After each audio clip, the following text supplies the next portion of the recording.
प्रधानमंत्री नरेंद्र मोदी ने आज आकाशवाणी पर मन की बात कार्यक्रम के जरिए देशवासियों से अपने विचार साझा किए। प्रधानमंत्री ने सौर ऊर्जा के महत्व पर बल देते हुए कहा कि सौर ऊर्जा आज एक ऐसा विषय है जिसमें पूरी दुनिया अपना भविष्य देख रही है। देश आज अपने पारंपरिक अनुभवों को आधुनिक विज्ञान से जोड़ रहा है।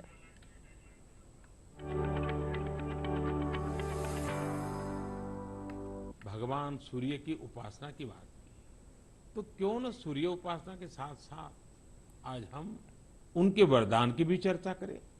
सूर्य देव का ये वरदान है सौर ऊर्जा, सोलर एनर्जी। आज एक ऐसा विषय है जिसमें पूरी दुनिया अपना भविष्य देख रही है और भारत के लिए तो सूर्यदेव सदियों से उपासना ही नहीं, जीवन पद्धति के भी केंद्र में रह रहे हैं। भारत आज अपने पारंपरिक अनुभवों को आधुनिक विज्ञान से जोड़ रहा है। तभी आज हम सौर ऊर्जा से बिजली बनाने वाले सबसे बड़े देशों में शामिल हो गए हैं। सौर ऊर्जा से कैसे हमारे देश के गरीब और मध्यम वर्ग के जीवन में बदलाव आ रहा है, वो भी अध्ययन का विषय है। तमिलनाडु में कांचीपुरम में एक किसान है, थिरु के एजिलन।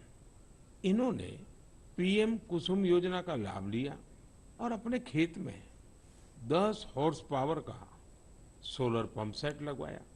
अब उन्हें अपने खेत के लिए बिजली पर कुछ खर्च नहीं करना होता है।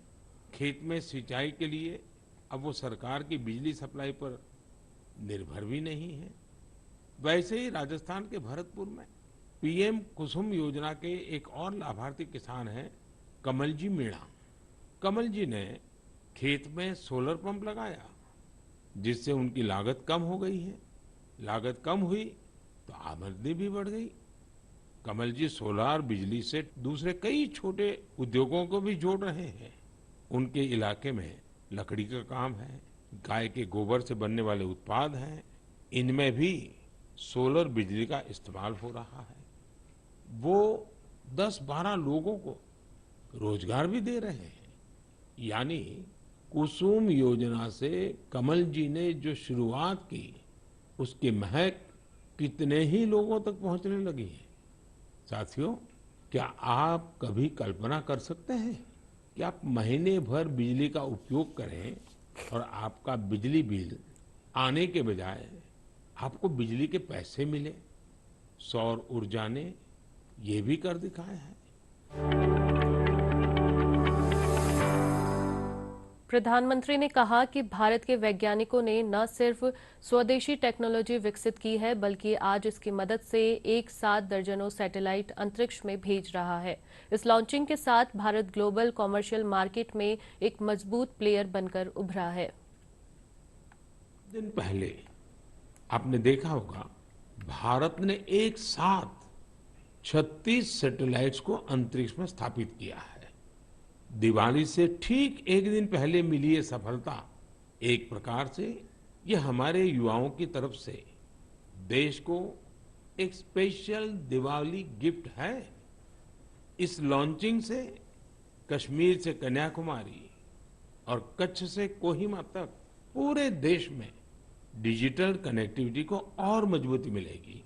इसकी मदद से बेहद दूर दराज के इलाके भी देश के बाकी हिस्सों से और आसानी से जुड़ जाएंगे। देश जब आत्मनिर्भर होता है तो कैसे सफलता की नई ऊंचाई पर पहुंचता जाता है, ये इसका भी एक उदाहरण है। प्रधानमंत्री ने कहा कि नवंबर महीने में 15 तारीख को हमारा देश जनजातीय गौरव दिवस मनाएगा। बिरसा मुंडा की जन्म जयंती के दिन आदिवासी विरासत और गौरव को सेलिब्रेट करने के लिए ये शुरुआत की थी। मोदी ने कहा कि हम देश के आदिवासी समाज से प्रकृति और पर्यावरण को लेकर बहुत कुछ सीख सकते हैं। भारत के स्वतंत्रता संग्राम और हमारी समृद्ध आदिवासी विरासत में मानगढ़ का बहुत ही विशिष्ट स्थान रहा है। यहाँ पर नवंबर 1913 में एक भयानक नरसंहार हुआ था जिसमें अंग्रेजों ने स्थानीय आदिवासियों की निर्ममता पूर्वक हत्या कर दी थी। बताया जाता है कि इस नरसंहार में 1000 से अधिक आदिवासियों को अपनी जान गंवानी पड़ी थी। इस जनजातीय आंदोलन का नेतृत्व गोविंद गुरु जी ने किया था, जिनका जीवन हर किसी को प्रेरित करने वाला है। आज मैं उन सभी आदिवासी शहीदों और गोविंद गुरु जी के अदम्य साहस और शौर्य को नमन करता हूँ। हम इस अमृत काल में भगवान बिरसा मुंडा, गोविंद गुरु और अन्य स्वतंत्र सेनानियों के आदर्शों का जितनी निष्ठा से पालन करेंगे, हमारा देश उतनी ही ऊंचाइयों को छुएगा।